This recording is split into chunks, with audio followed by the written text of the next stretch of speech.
जय राधा माधव कुंज बिहारी। जय राधा माधव कुंज बिहारी। जय राधा माधव कुंज बिहारी।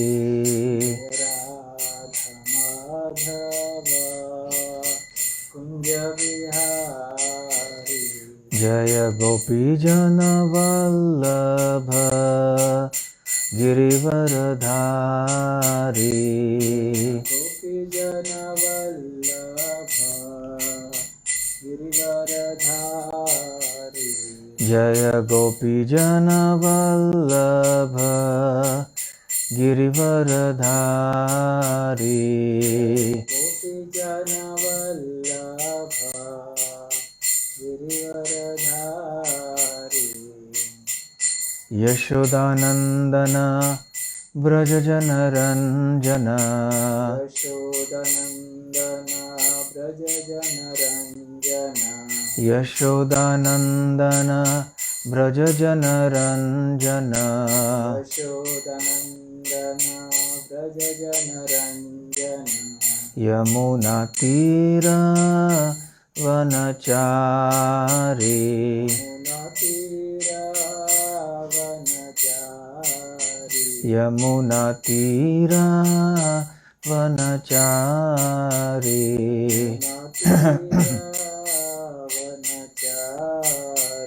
जय राधा माधव कुंज बिहारी।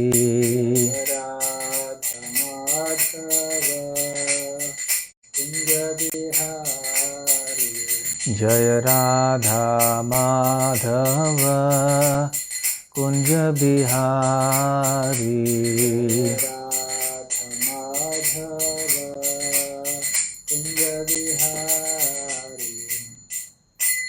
जय ओम विष्णुपाद परमहंस परिव्राजकाचार्य अष्टोत्तर शत हिज डिवाइन ग्रेस अभय चरणारविंद भक्ति वेदांत स्वामी श्रील प्रभुपाद की जय। अनंत कोटि वैष्णव वृंद की जय। श्री श्री राधा गोकुलानंद की जय। श्री श्री जगन्नाथ बलदेव सुभद्रा मई की जय। श्री श्री गौर निताय की जय। श्री गौर पूर्णिमा महोत्सव की जय। निताय गौर प्रेमानंदे। समवेत भक्त वृंद की जय। समवेत भक्त वृंद की जय। समवेत भक्त वृंद की जय। श्री श्री गुरु गौरांग की जय।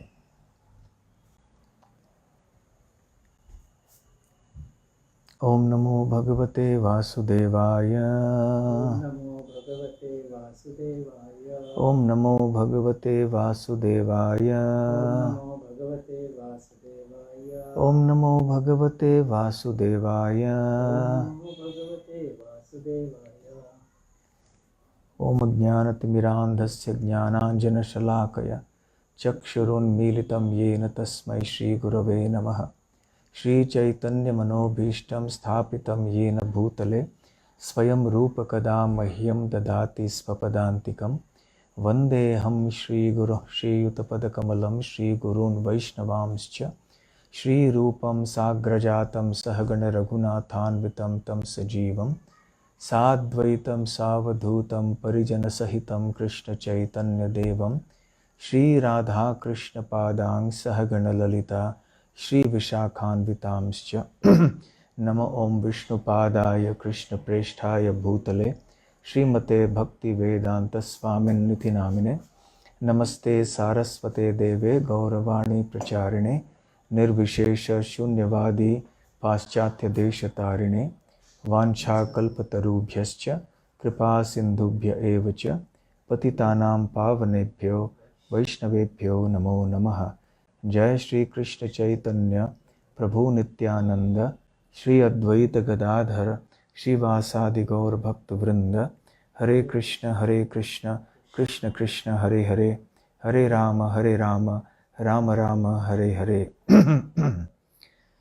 जय जय श्री चैतन्य जय नित्यानंद। जय श्री चैतन्य जय नित्यानंद। जय अद्वैत चंद्र जय गौर भक्त वृंद। जय जय श्री चैतन्य जय नित्यानंद। जय श्री चैतन्य जय नित्यानंद। जय अद्वैत चंद्र जय गौर भक्त वृंद। जय जय श्री चैतन्य जय नित्यानंद। जय श्री चैतन्य जय नित्यानंद। जय अद्वैत चंद्र जय गौर भक्त वृंद।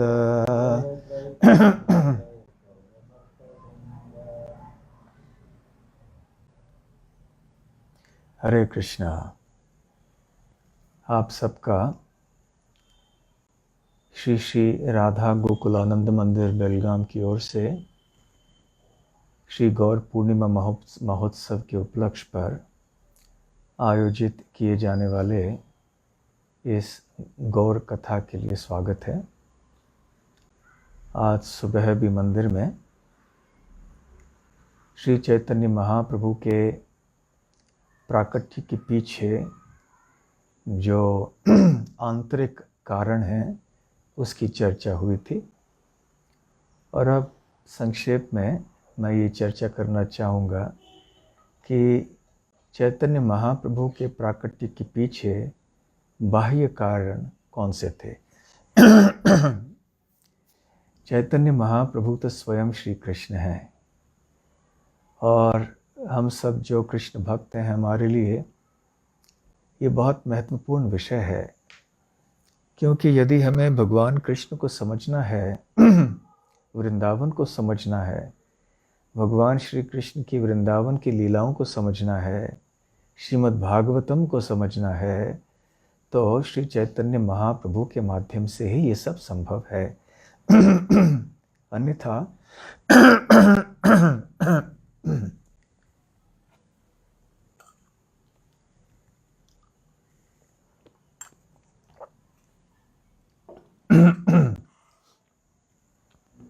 अन्यथा ये पूरी संभावना है कि हम कोई गलत निष्कर्ष पर पहुंच जाएं। वैसे हम सबको पता है कि भगवद गीता में भगवान श्री कृष्ण ने कहा है, परित्राणाय साधूनां विनाशाय च दुष्कृतां धर्म संस्थापनार्थाय संभवामि युगे युगे। भगवान श्री कृष्ण कहते हैं कि युग युग में वो प्रकट होते हैं साधुओं की रक्षा करने के लिए, अभक्तों का या दुष्टों का विनाश करने के लिए, और तीसरी बात धर्म की स्थापना करने के लिए। तो जहाँ तक श्री कृष्ण की बात है, उनके लिए ये एक बाह्य 3 कारण है। वास्तव में श्री कृष्ण अपने वृंदावन की लीलाओं का आस्वादन करना चाहते हैं, और वृंदावन की जो भक्ति की पद्धति है उसका प्रचार प्रसार करना चाहते हैं, उसका खुलासा दुनिया के सामने करना चाहते हैं। इसलिए वो चैतन्य महाप्रभु के रूप में आते हैं।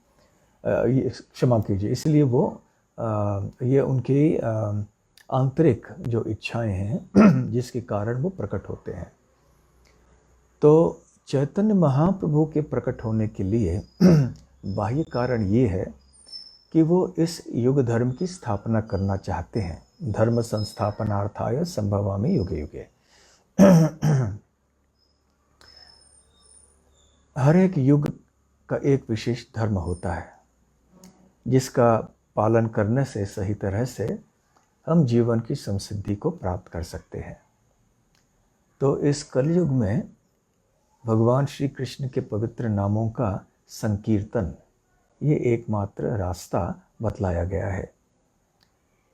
तो श्री चैतन्य चरितामृत में श्रील कृष्णदास कविराज गोस्वामी कहते हैं, अनर्पित चरीम चिरात करुणयावतीर्ण कलौ समर्पयितुम उन्नतोज्ज्वल रसाम स्वभक्ति श्रियम हरिः पुरट सुंदर द्युति कदम्ब संदीपितः सदा हृदय कंदरे स्फुरतु वह सचिनंदनः।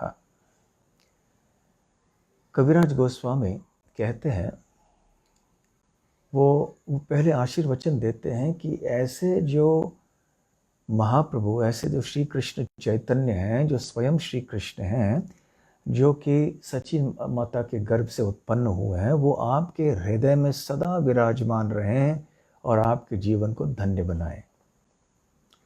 तो श्री कृष्ण ऐसे चैतन्य महाप्रभु के विशेष रूप में प्रकट होते हैं उस भेंट को प्रदान करने के लिए, सारे दुनिया के लिए, जो कि उन्होंने अपने पूर्व किसी भी अवतार ने प्रदान नहीं किया था। अनर्पित चरीम, चिरात, अनादि काल से नहीं किया था, अनर्पित था वो। अनर्पित चरीम चिरात करुणा करुणाय अवतीर्ण कलौ। तो कलौ अर्थात कलयुग में वो करुणा के कारण अवतीर्ण हुए हैं। और अवतीर्ण होकर वो क्या करते हैं, समर्पयितुम उन्नत उज्ज्वल रसाम। तो इस उन्नत उज्ज्वल रस, या जो वृंदावन का रस है, भक्ति का रस है, विशेष करके इसमें से जो गोपियों का रस है श्री कृष्ण के प्रति, वो इसको दुनिया के सामने प्रस्तुत करने आए हैं। स्वभक्ति श्रियम, अपने ही भक्ति को सिखाने के लिए आए हैं कि कैसे श्री कृष्ण की भक्ति की जाए। हरि पुरट सुंदर द्युति कदम्ब संदीपितः। और ये श्री कृष्ण कैसे आए हैं? हरि, वो स्वयं हरि हैं। पुरट सुंदर द्युति, वो पिघले हुए सोने से भी अधिक सुंदर और तेजस्वी उनकी कांति है। बहुत तेजस्वी हैं वो। तो सदा हृदय कंदरे, कविराज गोस्वामी कहते हैं कि सदा आपके हृदय के कंदर में, सदा हृदय कंदरे स्फुरतु, वो स्फुरित हो जाएं। शचीनंदन, वही शचीनंदन आपके हृदय में स्फुरित हो जाएं। तो ये है श्री कृष्ण का उद्देश्य चैतन्य महाप्रभु के रूप में अवतार लेने के पीछे। तो जब श्री कृष्ण यहाँ पर प्रकट होते हैं, लीला करते हैं और फिर चले जाते हैं वापस अपने धाम, तो कविराज गोस्वामी के शब्दों में उनके मन में ये विचार आता है, चिरकाल नाहि कोरी प्रेम भक्ति दान, भक्ति बिना जगतेर नहीं अवस्थान। मैं अनेक अवतारों में आता तो हूँ अवश्य, परंतु मैं ये प्रेम भक्ति का दान सबसे मैं नहीं करता हूँ। तो ये प्रेम भक्ति दान मैंने बहुत लंबे समय से नहीं दी है। चिरकाल नाही करी, चिरकाल मतलब बहुत लंबे समय से मैंने ये प्रेम भक्ति का दान नहीं किया है। और भक्ति बिना जगतेर नाही अवस्थान, और ये भक्ति के बिना जगत का कोई स्थान ही नहीं है। क्या परिस्थिति होगी दुनिया की यदि कोई भक्ति ना हो यहाँ पर। तो इसलिए वो सोचते हैं आगे चल के कि मुझे प्रकट होना चाहिए और ये प्रेम भक्ति का दान सबको देना चाहिए। और अभी कलयुग आने वाला है, क्योंकि श्री कृष्ण तो द्वापर के अंत में प्रकट होते हैं और उसके बाद फिर कलयुग है।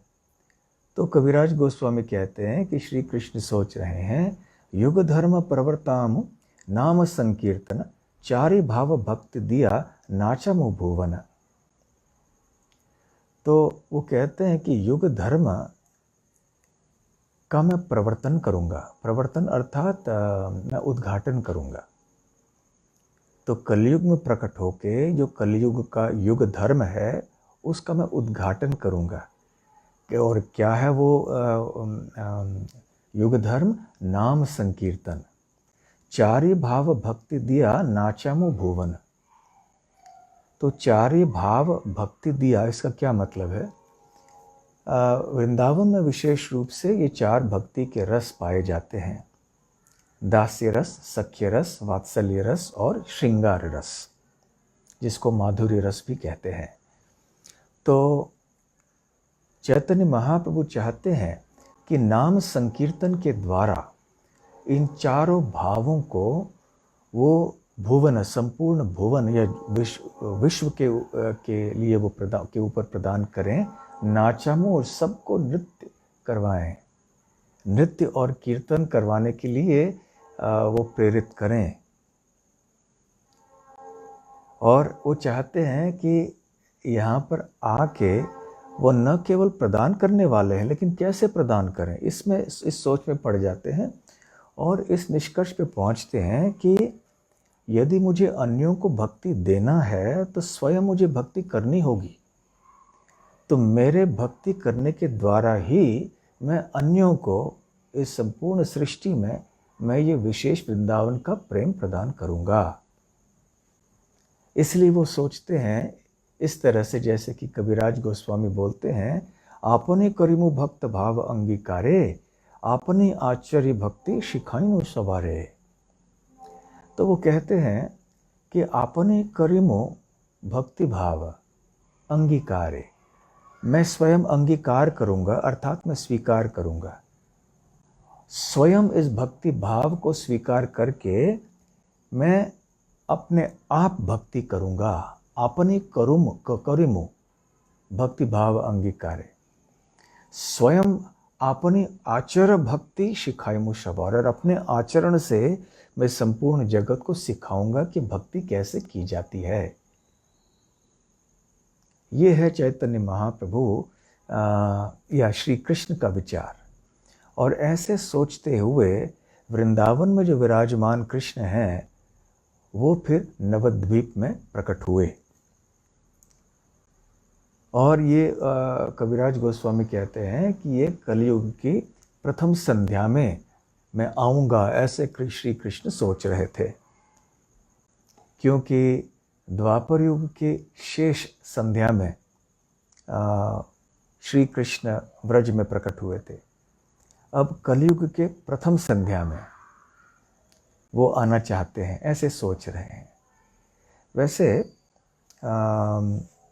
हर युग की जो अवधि होती है उसकी गणना इस प्रकार से की जाती है कि मूल जो युग होता है, जैसे कलयुग, उसकी एक अवधि होती है।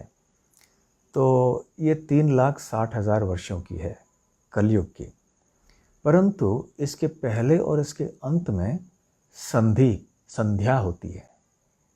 तो प्रथम संध्या और शेष संध्या, तो और ये संध्या की अवधि है 10%। तो 3,60,000 वर्षों के 10% अर्थात 36,000 वर्ष। तो 36,000 वर्ष प्रथम संध्या है और 36,000 वर्ष शेष संध्या है। तो 36 और 3,60,000 कुल मिलाकर 4,32,000 साल होते हैं, जो कि संपूर्ण कलयुग की अवधि है। तो ये प्रथम संध्या जो है ये 36,000 वर्षों की है।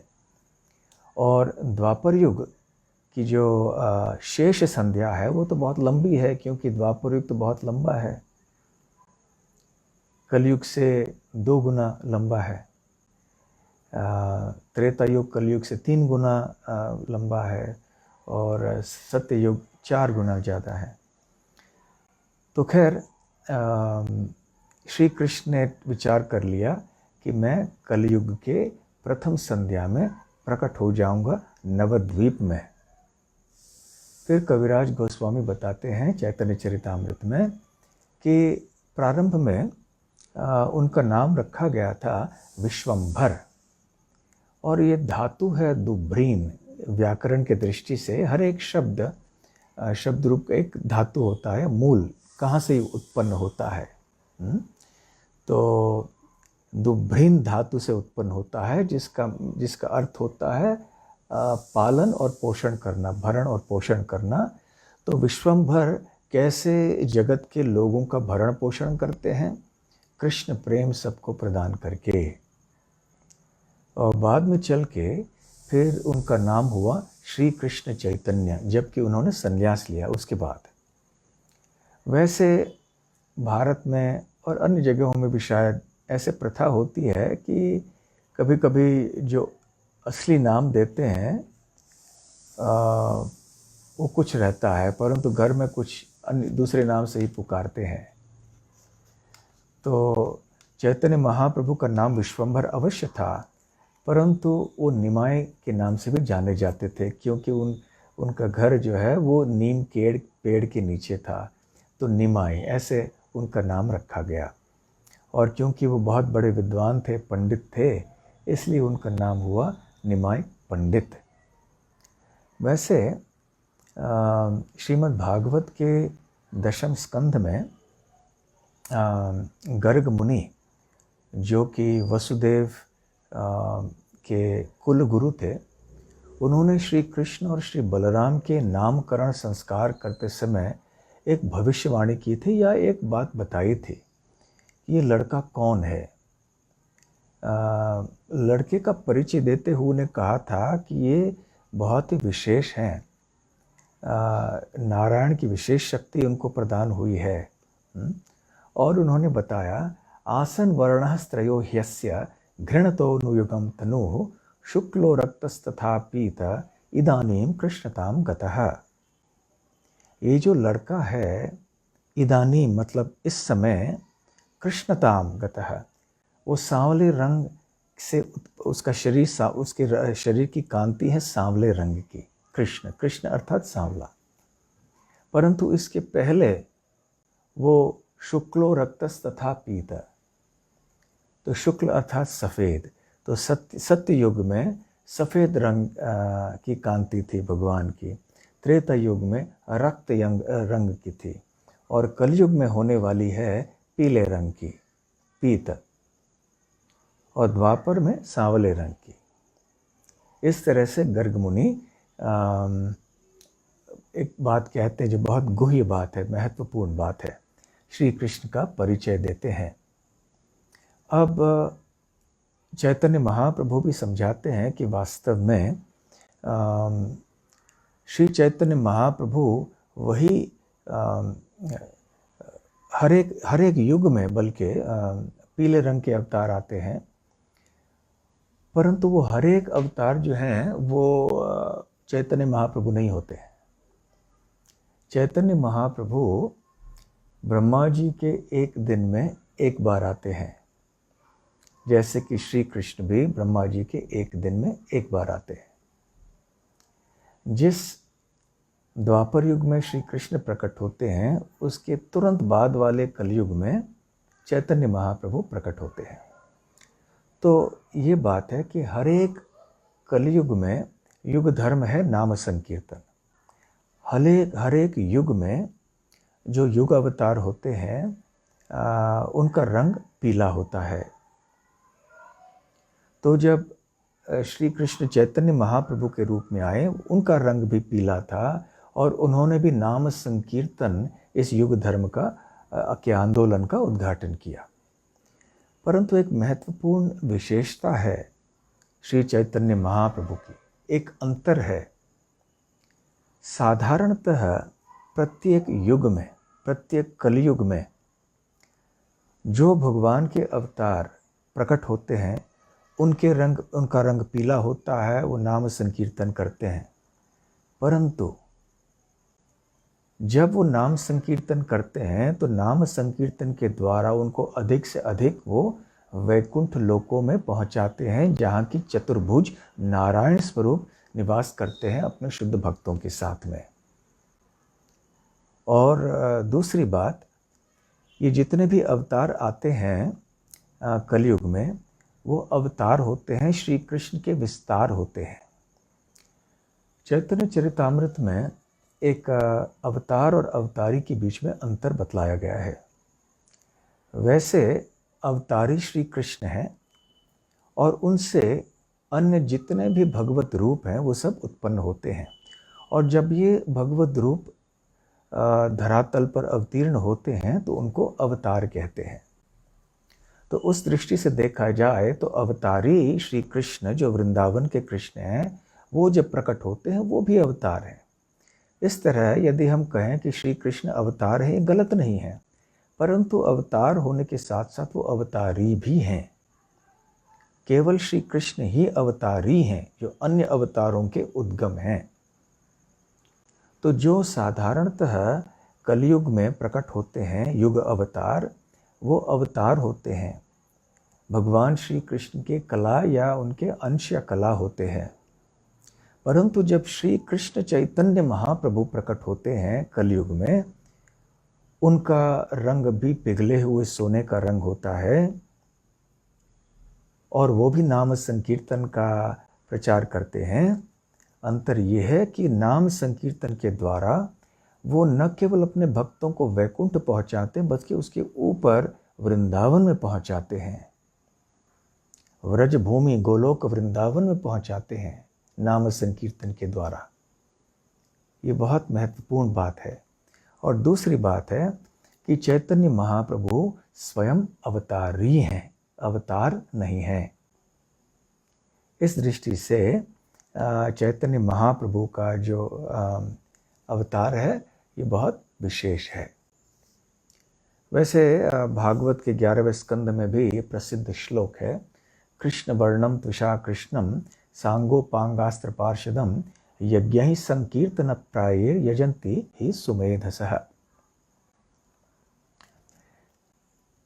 इस कलयुग में विशेष जो एक धर्म है, युग धर्म है, वो क्या है? वो नाम संकीर्तन यज्ञ प्रायर। तो इस श्री कृष्ण ये नाम संकीर्तन की जो उपासना करते हैं वो बहुत ही भाग्यवान हैं। सुदुर्लभः सुमेधसः, मतलब बहुत बुद्धिमान।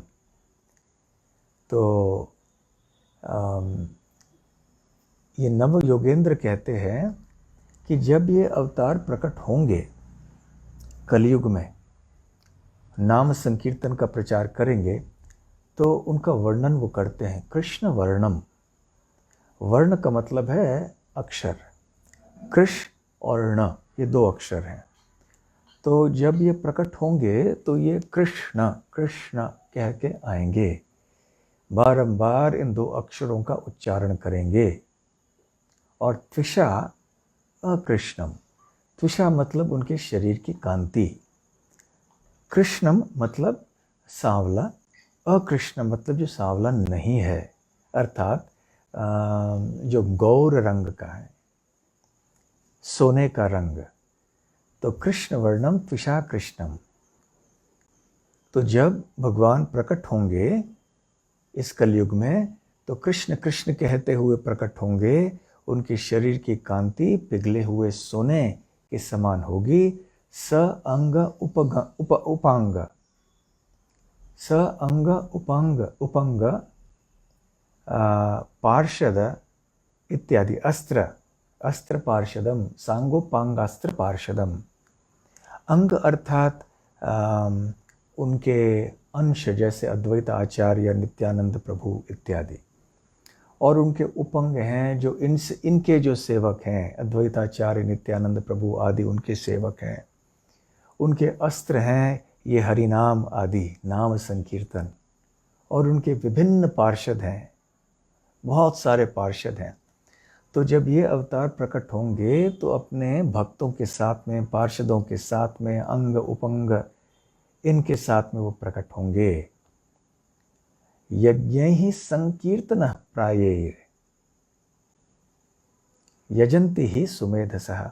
तो जो बुद्धिमान लोग हैं इस कलयुग में, वो ये संकीर्तन यज्ञ के द्वारा उस भगवान के रूप की उपासना करेंगे जो कृष्ण का नाम निरंतर उच्चारण करते हुए प्रकट होते हैं, और जिनके शरीर की कांति सोने के समान है, और जो अपने भक्तों के साथ में आते हैं।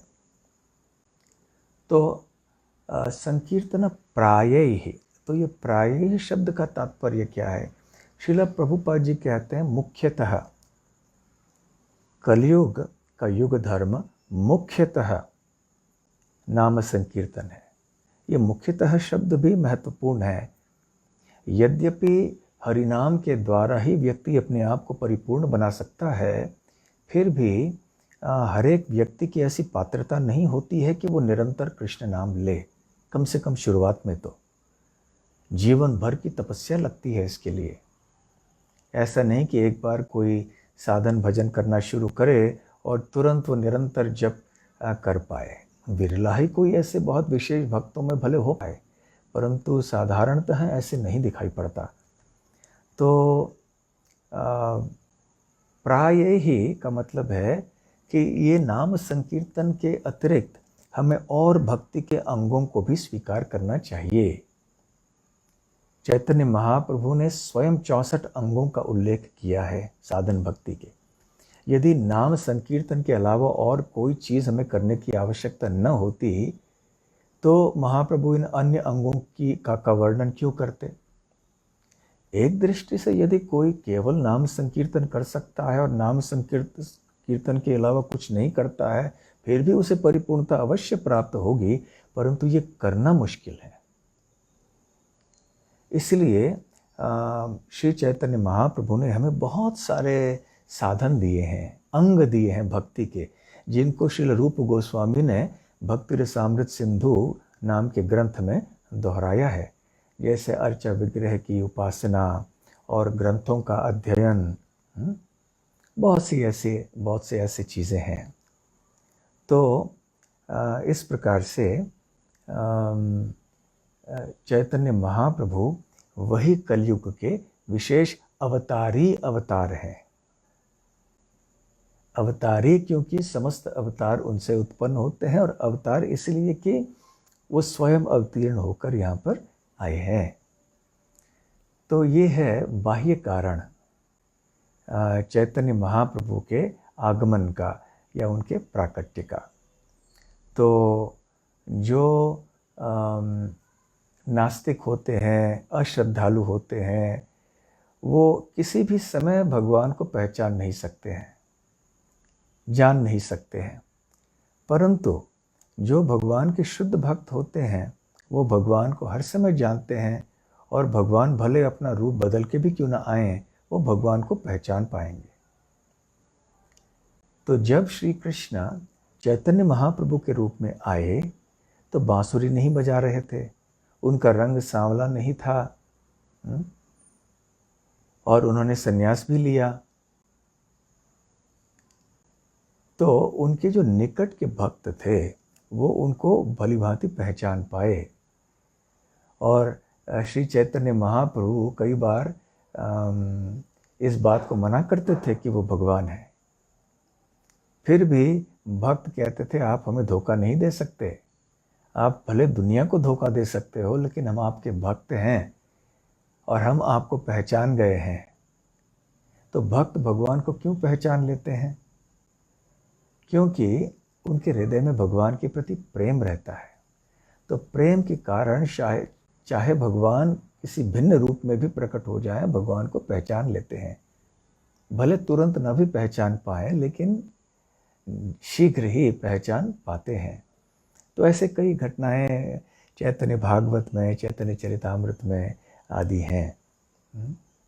और जो इसके विपरीत भक्त नहीं है, जो भी हम उनको कहें, समझाने का प्रयास करें, वो नहीं मान सकते। तो जब महाप्रभु सुनते थे कि कोई उनसे कह रहा है कि आप भगवान है, तो अपने कानों को बंद कर देते थे, कहते थे विष्णु विष्णु, मैं तो भगवान नहीं हूँ, मैं एक क्षुद्र जीव हूँ। और ये बहुत बड़ा अपराध है कि एक जीव को भगवान कह के संबोधित करना। वास्तव में चैतन्य महाप्रभु स्वयं कृष्ण हैं ही, परंतु वो दुनिया के लिए एक उपदेश देना चाहते थे कि किसी को ये नहीं सोचना चाहिए कि जीव कृष्ण हो सकता है। ये मायावादी सिद्धांत है जिसका खंडन श्री चैतन्य महाप्रभु ने अनेकों बार किया। तो इसके बाद भी अपने प्रिय भक्तों के समूह में कभी कभी श्री चैतन्य महाप्रभु अपने भगवत स्वरूप को भी प्रकट किया करते थे, अपने भक्तों की श्रद्धा और निष्ठा को बढ़ाने के लिए। एक बार उन्होंने महाप्रकाश लीला की। महाप्रकाश लीला ये क्या है? 7 प्रहर लीला, अर्थात एक प्रहर 3 घंटों का होता है, तो 7 प्रहर अर्थात 21 घंटे। तो ये लीला जो है महाप्रभु की लगातार 21 घंटे चली। इस लीला का वर्णन विस्तार में वृंदावन दास ठाकुर जी चैतन्य भागवत में करते हैं। तो 21 घंटों तक श्री चैतन्य महाप्रभु ने भगवत स्वरूप स्वीकार करके अपने भक्तों को कहा कि जो तुम चाहे तुम मांगो मुझसे और मैं वो तुम्हें दूंगा, तुम्हारी हर इच्छा को पूर्ण करूंगा। और क्योंकि ये सारे शुद्ध भक्त थे तो भक्ति के अतिरिक्त तो और कुछ मांगते नहीं थे, अपने लिए नहीं मांगते तो दूसरों के लिए मांगते थे। ये अंतर होता है शुद्ध भक्तों में और मिश्र भक्तों में। मिश्र भक्त वो होते हैं जो भगवान कृष्ण से कुछ मांगते हैं, परंतु शुद्ध भक्त भगवान कृष्ण से कोई भौतिक चीज़ नहीं मांगते हैं।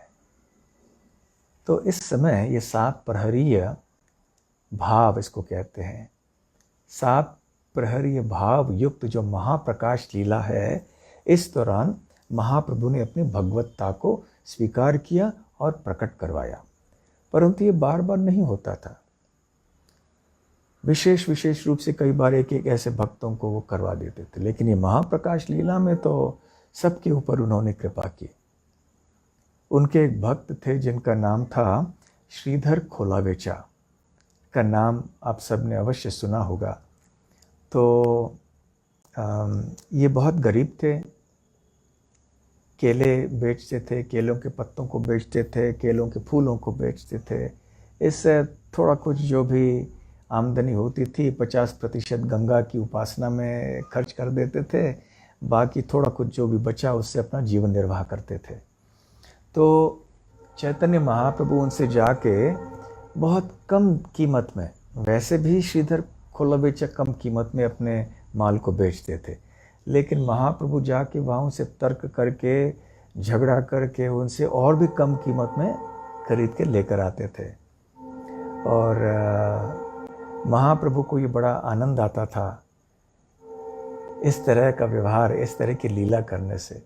जब श्रीधर खोलावेचा से उन्होंने महाप्रकाश लीला के समय पूछा कि श्रीधर बताओ, तुम मेरे प्रिय भक्त हो, तुम्हें क्या चाहिए, तुम्हारी कौन सी इच्छा है मैं पूर्ण करूं, बताओ। तो श्रीधर खोलावेचा ने कहा, बस एक ही इच्छा है कि जन्म जन्मांतर आप केवल ऐसे ही ब्राह्मण बन के आइए और मेरे केले चुराते रहिए, आप मुझसे झगड़ा करके मेरे केले छीन के ले जाइए हर साल, हर जन्म में। तो देखिए, ऐसे विचार अभक्तों के लिए संभव तो नहीं है ना। यदि कोई अभक्त से कहें कि भाई ऐसे भी कोई किसी ने की थी, वो सोचेंगे भाई बड़ी विचित्र बात है। तो उस महाप्रकाश लीला के दौरान श्री चैतन्य महाप्रभु ने श्रीधर खोलावेचा को अपना कृष्ण बलराम का स्वरूप दिखाया। और श्रीधर खोलावेचा जैसे महाप्रभु का दर्शन कर रहे थे, अचानक उन्होंने देखा कि ये जो गौर स्वरूप है, ये सन्यासी का, ये परिवर्तित हो गया है, ये सांवला रंग हो गया है और ये हाथ में बांसुरी लिए बजा रहे हैं, और साथ में उनके बहुत गोरे रंग के बलराम जी भी उपस्थित हैं।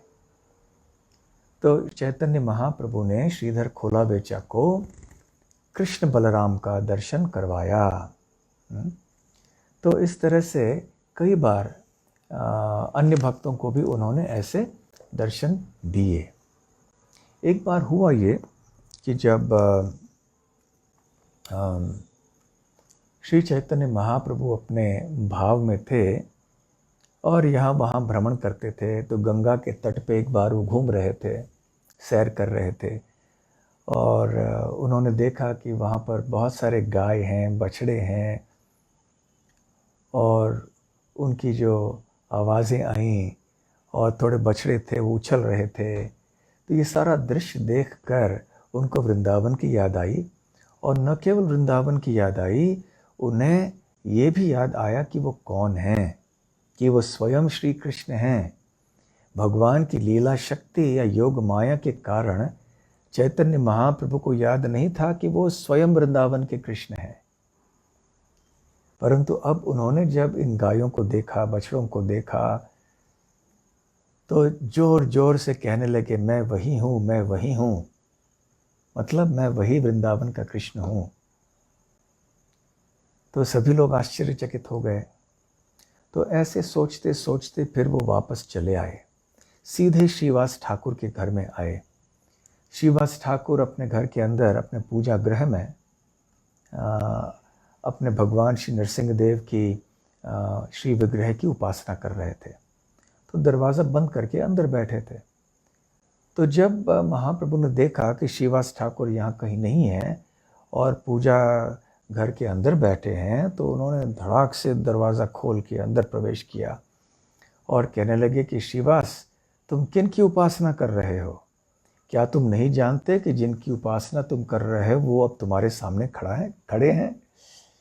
तो श्रीधर तो बहुत ही आश्चर्यचकित हो गए और उन्होंने कहा कि कुछ बोल ही नहीं पाए श्रीवास ठाकुर। तो फिर भगवान श्री चैतन्य महाप्रभु ने कहा कि श्रीवास, तुम क्या कर रहे हो, क्या सोच रहे हो तुम? और श्रीवास ठाकुर ने निरुत्तर थे उस समय। तो श्री चैतन्य महाप्रभु ने अपना चतुर्भुज रूप दर्शाया, शंख चक्र गदा पद्म धारण किए हुए। श्री चैतन्य महाप्रभु ने ये चतुर्भुज रूप स्वीकार करके श्रीवास ठाकुर के ऊपर ये कृपा की। तो वो कहने लगे कि तुम नहीं जानते हो कि मैं कौन हूँ। मैं तो जब मेरे धाम में बैठा था, तुमने और अद्वैत आचार्य ने तो मुझे बहुत ज़ोर ज़ोर से पुकारा, इसलिए तो मैं यहाँ पर आया हूँ। और अब जब मैं आया हूँ तो तुम ऐसे बिना परवाह के जी रहे हो। और वो रहे अद्वैत आचार्य जो मुझे यहाँ छोड़कर अपने शांतिपुर चले गए, और मैं यहाँ दुष्टों का विनाश करने आया हूँ श्रीवास। इसलिए तुम बिल्कुल तनाव नहीं लेना, तुम घबराना नहीं। तो ये सब देखकर और सुनकर श्रीवास ठाकुर भाव विभोर हो गए। उनकी आंखों से अश्रुधारा होने लगी और उन्होंने जाकर अपने सारे परिवार के सदस्यों को बुलाया और सब ने जितने भी उपचार हैं, पूजा के उपचार हैं, उनके द्वारा उन्होंने श्री चैतन्य महाप्रभु की सेवा की। जो कि उन्होंने अपने पूजा घर में विग्रह की सेवा के लिए सामग्री लाई थी, उन सब का प्रयोग उन्होंने इस्तेमाल किया। तो फिर श्रीवास ठाकुर कहने लगे कि आपने मुझे इस अंध कुएं में डाल दिया, इसलिए मेरे इतने जन्म बीत गए, मैं आपको पहचान नहीं पाया।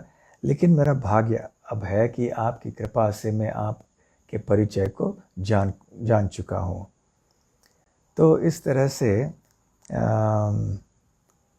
अपने सारे परिवार के सदस्यों को बुलाकर महाप्रभु की कृपा स्वीकार करके सारे परिवार के सदस्य धन्य हो गए। फिर महाप्रभु ने श्रीवास ठाकुर से पूछा कि श्रीवास, तुम्हें किस बात का डर है? तुम इस बात से डरे हुए हो ना कि जो नवाब है वो आके यहाँ कुछ तुम्हें परेशान करेगा? तो तुम चिंता नहीं करना। देखो, मैं आश्वासन देता हूँ, मैं सबके हृदय में परमात्मा के रूप में विराजमान हूँ, इसलिए उस राजा के हृदय में भी हूँ, और मैं उसे मना करूँगा कि वो तुम्हारे यहाँ आकर तुम्हें परेशान न करे या नवद्वीप के किसी भी व्यक्ति को परेशान न करें। परंतु यदि वो स्वतंत्र व्यवहार करे, मेरी बात नहीं माने, तो फिर भी मैं जाके उसके सामने ये कहूँगा कि जब वो अपने नौके में बैठकर आए तो मैं नौके में कदम रख के कहूँगा कि हे राजन, आप यहाँ आगे नहीं बढ़ सकते, मेरे भक्तों को कष्ट नहीं दे सकते।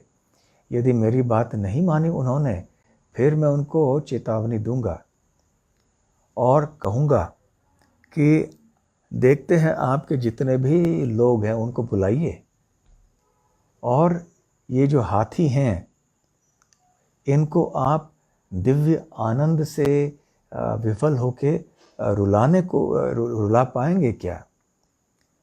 तो जब अब नहीं कर पाएंगे वो लोग, तो मैं स्वयं नाम संकीर्तन के द्वारा, मेरी कृपा शक्ति के द्वारा इस सारे हाथियों को कृष्ण प्रेम प्रदान करके उनको प्रेमावेश में ले आके भाव विभोर करवा दूंगा। तो इस प्रकार से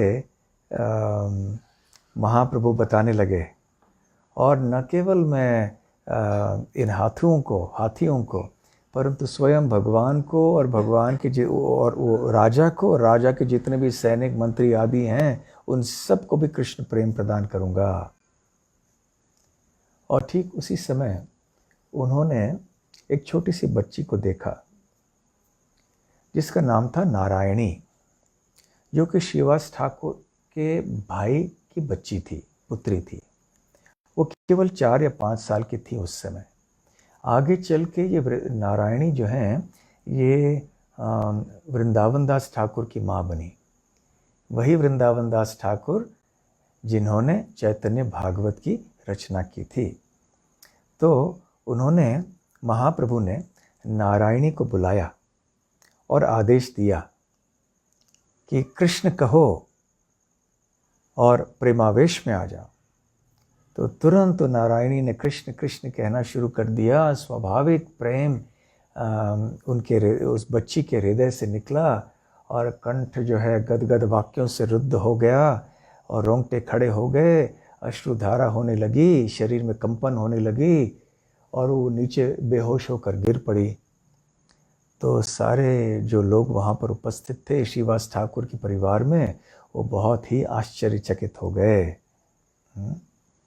तो फिर श्रीवास से महाप्रभु ने कहा कि अब तो तुम पूरी तरह से संतुष्ट हो ना, अब तो कोई भय नहीं है ना तुम्हारे हृदय में, कोई नवाब आदि तुम्हारा कुछ नहीं बिगाड़ सकता।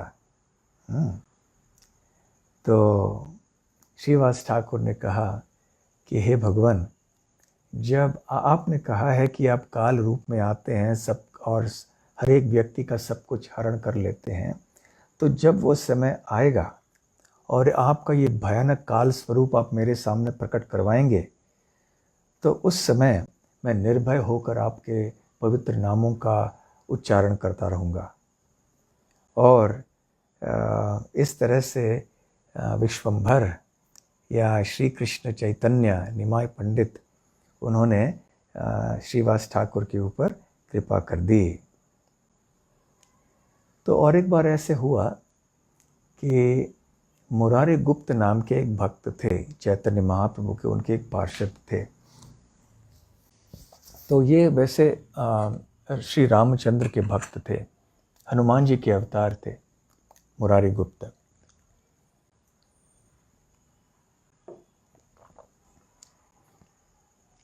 तो वो मुरारी गुप्त के पास गए। जब वो वराह अवतार की लीला सुन रहे थे श्रीमद् भागवत से, अचानक वराह भाव में आ गए और दौड़ते हुए मुरारी गुप्त के घर में पहुंचे। और बहुत जैसे ही देखा उन्होंने, मुरारी गुप्त ने निमाई को देखा, महाप्रभु को देखा, तो तुरंत उन्होंने स्वागत किया, दंडवत प्रणाम किया। परंतु ये बहुत जल्दी में थे, सीधे शूकर शूकर वराह वराह कह के वो पार कर गए मुरारी गुप्त को और उनके पूजा घर में गए। पूजा घर में जाने के बाद उन्होंने देखा कि वहाँ एक कमंडलू है। तो उस समय श्री चैतन्य महाप्रभु ने वराह रूप धारण किया मुरारी गुप्त के आँखों के सामने, और उन्होंने अपने दंष्ट्रों से उस कमंडल को उठाया। तो ये मुरारी गुप्त देख रहे थे और ये वराह जो है बहुत गर्जना कर रहे थे। और फिर मुरारी गुप्त से कहा उन्होंने, कुछ मेरी स्तुति करो हे मुरारी। तो उस समय डर के मारे मुरारी गुप्त के मुख से कुछ एक शब्द भी नहीं निकला। तो फिर महाप्रभु ने कहा, डरो नहीं, क्या तुम मुझे नहीं पहचानते, मेरा परिचय नहीं जानते तुम? तो मुरारी ने कहा कि हे भगवान, केवल जो आपकी महिमा है केवल आप ही जानते हैं। अनंत शेष अनादिकाल से आपकी महिमा का गान करते आए हैं और आज भी आपकी महिमाओं के अंत तक नहीं पहुँचे हैं वो। इस तरह से मैं आपकी कैसे गुणगान कर सकता हूँ? और ऐसे बेहोश होकर वो गिर पड़े ज़मीन के ऊपर। तो उस समय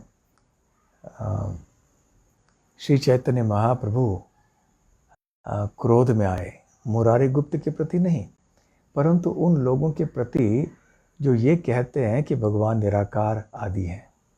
वो कहने लगे कि हे मुरारी, ऐसे बताया गया है कि मेरे कोई हाथ नहीं है, मेरे कोई पैर नहीं है, मेरी कोई इंद्रियां नहीं, जैसे आँखें वगैरह नहीं है, और एक ऐसे एक सन्यासी हैं प्रकाश आनंद जो वाराणसी में निवास करते हैं, और वो इस प्रकार से मेरे दिव्य रूप को तोड़ मोड़ करना चाहते हैं, और इस तरह से उसे कुष्ठ रोग भी हो गया। परंतु इसका वो जो मैं संकेत देना चाहता था उसको वो नहीं समझ पाया, और मेरा जो रूप है वो दिव्य है, और मेरे रूप के स्पर्श मात्र से सब कुछ पवित्र हो सकता है, और फिर भी ये दुष्ट व्यक्ति कहता है कि मेरा कोई रूप नहीं है, मेरा कोई आकार नहीं है, मेरी इंद्रियां नहीं हैं। तो इस तरह से महाप्रभु ने जो मायावादी लोग हैं उनके प्रति अपना रोष प्रकट करवाया, और फिर महाप्रभु कहने लगे कि हे मुरारी, कृपया सुनो, मेरा जो यहाँ प्रकट होने का उद्देश्य है इस समय वो ये है कि मुझे हरिनाम संकीर्तन का आंदोलन सब जगह प्रचार प्रसार करना है, और इस अवतार में भी जैसे कि अन्य अवतारों में मैंने किया है, अवश्य मैं दुष्टों का विनाश करूंगा और भक्तों की रक्षा करूंगा। जैसे कि शुकर रूप में मैंने पृथ्वी की रक्षा की थी, और फिर वो गर्भवती हो गई, और जो पुत्र हुआ उसका नाम निकला नरक, और मैंने उसे अच्छे उपदेश दिए, वो राजा बना और ब्राह्मण की रक्षा अच्छी तरह से कर रहा था। परंतु वेन महाराज के कुसंग के कारण उसकी बुद्धि भ्रष्ट हो गई, और मेरे भक्तों के प्रति उसने अन्याय और अत्याचार करना प्रारंभ कर लिया, और इसलिए हे मुरारी, मुझे अपने ही पुत्र की हत्या करनी पड़ी। और मैं तुम्हें ये सारी बातें इसलिए बता रहा हूँ क्योंकि तुम अनेक जन्मों से मेरे सेवा करते आए हो। तो इस प्रकार ये सारी चीज़ों को सुन के मुरारी गुप्त जो हैं वो फूट फूट के रोने लगे आनंद से, और महाप्रभु के चरण कमलों में पड़े, उनके चरण कमल उन्होंने पकड़ लिए। तो इस तरह से हम देखते हैं कि महाप्रभु ने श्रीवास ठाकुर को चतुर्भुज रूप दिखलाया, मुरारी गुप्त को वराह रूप दिखलाया, श्रीधर खोला वेचक को कृष्ण बलराम का रूप दिखलाया।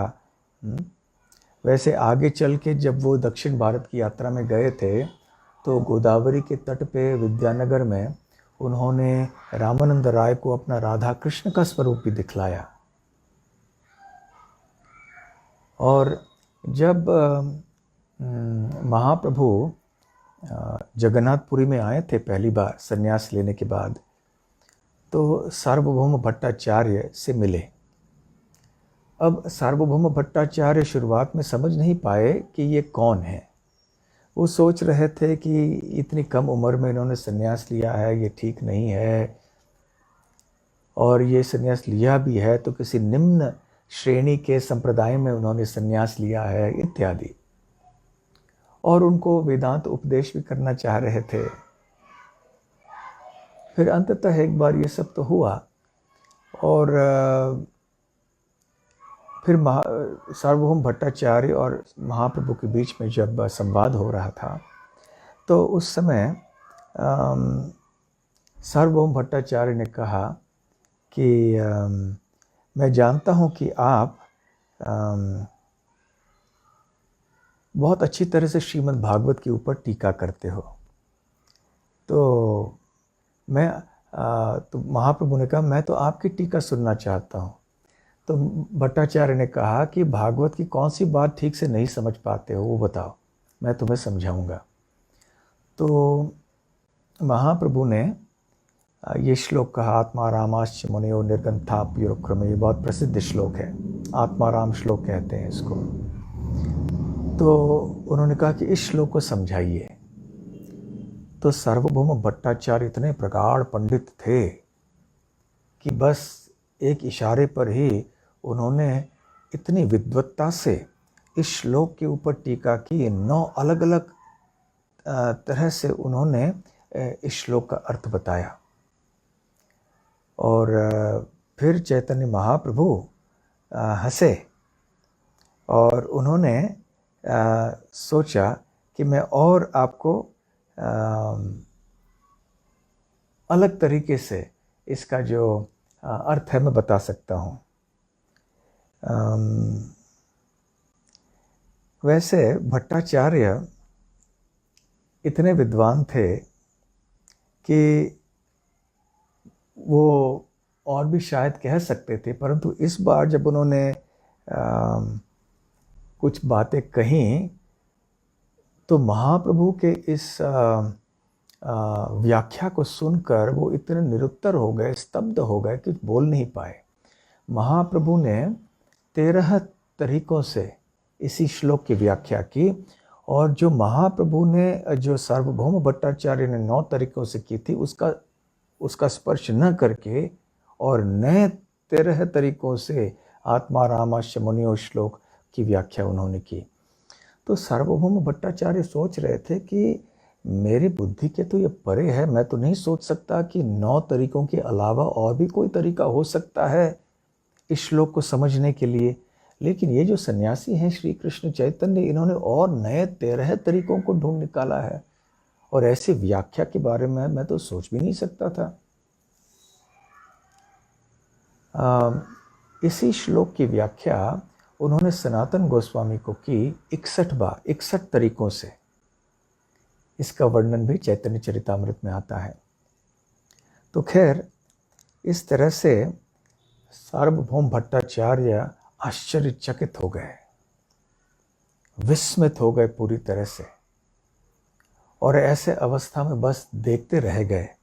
उस समय महाप्रभु ने उनके ऊपर कृपा की, और कृपा करके उन्होंने सार्वभौम भट्टाचार्य को एक बहुत अद्भुत रूप दिखाया।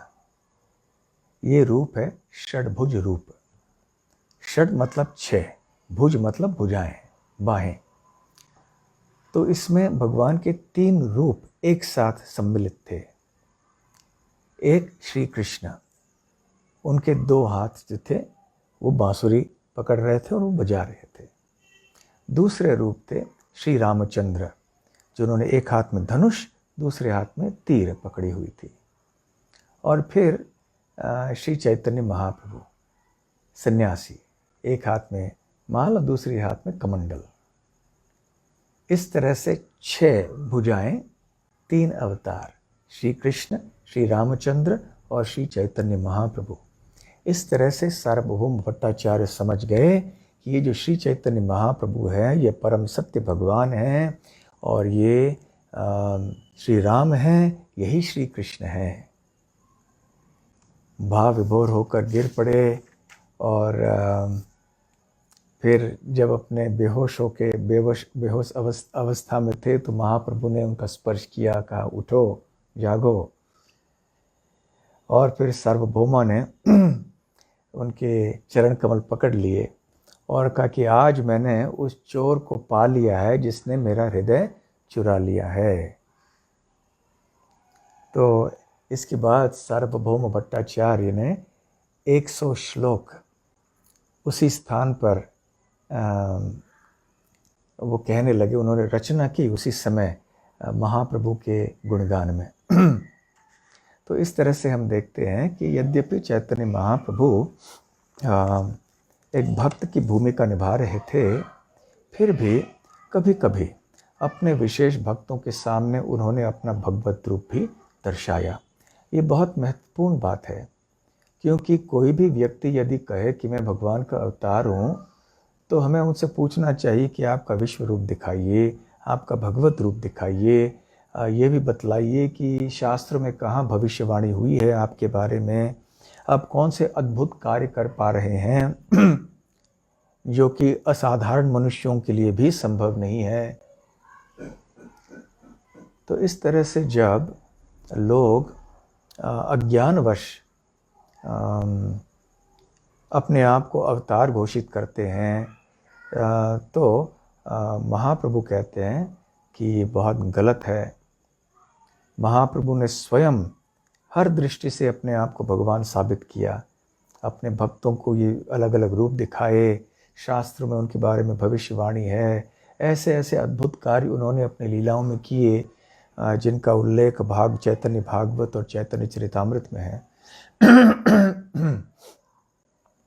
और उनका मुख्य उद्देश्य यहाँ पर है कि वो ये वृंदावन के प्रेम को देना चाहते हैं दुनिया के लोगों को नाम संकीर्तन के द्वारा। हरे कृष्ण कृष्ण कृष्ण हरे हरे, हरे राम राम राम हरे हरे। तो ये महाप्रभु का आंदोलन है। हमारा सौभाग्य है कि हमें भी इस आंदोलन में शामिल होने का सुअवसर प्राप्त हुआ है। तो हमें पूरा प्रयास करना चाहिए कि हम इस आंदोलन का बहुत अच्छी तरह से लाभ उठाएं।